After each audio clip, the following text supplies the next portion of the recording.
Friends, ഞങ്ങളിപ്പോൾ just പുറത്ത് പോകാൻ പോവാണ്. പുറത്തൊക്കെ നല്ല മഴയായതുകൊണ്ട് ക്ലൈമറ്റൊക്കെ എങ്ങനെ ഉണ്ടോയെന്ന് ജസ്റ്റ് അറിയാമല്ലോ. അതുകൊണ്ട് ഞങ്ങൾ പുറത്തേക്ക് ഇറങ്ങാൻ പോവാണ്.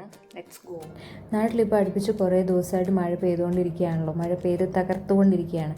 പക്ഷേ ഞാൻ നിൽക്കുന്ന സ്ഥലത്ത് ഇപ്പോൾ തമിഴ്നാട്ടിലെന്ന് പറഞ്ഞു കഴിഞ്ഞാൽ അവിടെ മഴയേ ഇല്ല. എല്ലാ ദിവസവും ഒടുക്കത്തെ ചൂടും, രാത്രി ഉറങ്ങണമെങ്കിൽ എ സിയും ഫാനും ഒരുമിച്ചിട്ടാലേ ഉറങ്ങാൻ പറ്റുള്ളൂ എന്നൊരവസ്ഥയിലാണ്.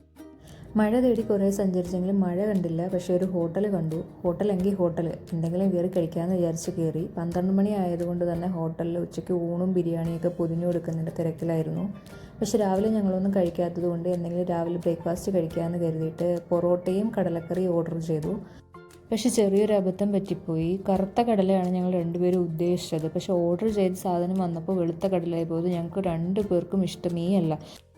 നല്ല വിശപ്പുണ്ടായിരുന്നത് കൊണ്ട് വേറെ വഴിയില്ലാത്തത് കൊണ്ട് ഉള്ളതൊക്കെ വെച്ച് അഡ്ജസ്റ്റ് ചെയ്തു. ഈ സമയത്താണ് നമ്മൾ വീടിനെ മിസ് ചെയ്യുക. പുറത്ത് പോയി ഫുഡ് കഴിക്കുന്ന സമയത്താണ് നമ്മൾ വീട്ടിൽ അമ്മ ഉണ്ടാക്കി തരുന്ന ഫുഡിന് എത്ര ടേസ്റ്റാണ്, എത്ര സ്വാദാണെന്ന് നമ്മൾ അപ്പോഴാണ് ശരിക്കും മനസ്സിലാക്കുക. വെള്ളക്കടലയാണെന്ന് ഒഴിച്ചു കഴിഞ്ഞാൽ ഗ്രേവിക്ക് അത്യാവശ്യം നല്ല ടേസ്റ്റ് ഉണ്ടായിരുന്നത് കൊണ്ട് അഡ്ജസ്റ്റ് ചെയ്ത് കഴിച്ച് ഞങ്ങൾ പുറത്തിറങ്ങിയപ്പോഴാണ് ശരിക്കുമുള്ള പണി വേറെ കിട്ടിയത്. എന്താണെന്ന് വെച്ചാൽ മഴ കാണാൻ ഇറങ്ങിയ ഞങ്ങൾക്ക് നല്ല ഒടുക്കത്തെ വെയിൽ, സൂര്യൻ ചിരിച്ചുകൊണ്ട് മേലെ ഇരിക്കുകയാണ് ഗൈസ്. അങ്ങനെ വയറ് നിറച്ച് ഫുഡും കഴിച്ച് വെയിലും കൊണ്ട് നട്ടപ്പൊരു വെയിലത്ത് ഇതാ വണ്ടിയിൽ പോയിക്കൊണ്ടിരിക്കുകയാണ്.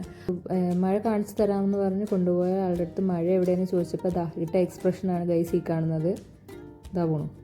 കടലാക്രമണവും വെയിലും ഒക്കെ ചതിച്ചത് കൊണ്ട് തന്നെ ഉച്ചയ്ക്കെങ്കിലും വായിക്ക് രുചിയായിട്ട് എന്തെങ്കിലും കഴിക്കണമെന്ന് കരുതിയിട്ട് ബാർബിക്യൂ സ്പേസ് റെസ്റ്റോറൻറ്റിൽ നിന്ന് honey and smoke mandi order ചെയ്തു. ഹസ്ബൻഡിൻ്റെ സജഷൻ പ്രകാരമാണ് ഓർഡർ ചെയ്തത്. പുള്ളിക്കാരൻ കഴിഞ്ഞ ദിവസം കഴിച്ചിട്ട് സൂപ്പറായിരുന്നെന്നോ കഴിച്ചുകൊണ്ടേ ഇരുന്നെന്നോ നിർത്താൻ പറ്റിയില്ലെന്നൊക്കെ തള്ളി മറിക്കുന്നത് കേട്ടിട്ടാണ് ഓർഡർ ചെയ്തത്.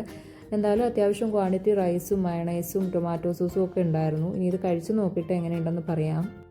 ചെറിയ പ്ലേറ്റിൽ ലേശ റൈസ്, ലേശം മയണൈസ്, ലേശ സാലഡ്, ഒരു ചിക്കൻ്റെ പീസ്, ഇതിൽ റൈസിൻ്റെ നടുക്കോട്ട് കുറച്ച് മയണൈസ് വെച്ചിട്ട് ആവശ്യമില്ലാത്ത ഏലക്കയും കറിവേപ്പിലയൊക്കെ പെറുക്കി അങ്ങോട്ട് കളഞ്ഞിട്ട് നല്ല ജ്യൂസി ആയിട്ടുള്ള ഹണിയൊക്കെ മിക്സ് ചെയ്ത് സ്മോക്ക് ചെയ്തെടുത്ത് അൽഫാമിൽ നിന്ന് കുറച്ച് ലേശം ചിക്കൻ്റെ പീസ് ഇങ്ങോട്ട് എടുത്ത് റൈസിൻ്റെ നടുക്കോട്ട് വെച്ച് കുറച്ച് മയണൈസൂടെ മിക്സ് ചെയ്തിട്ട് അപ്പടിയേ എടുത്ത് ഇങ്ങോട്ട് കഴിച്ചിട്ടുണ്ടല്ലോ എൻ്റെ പൊന്നു മോനെ.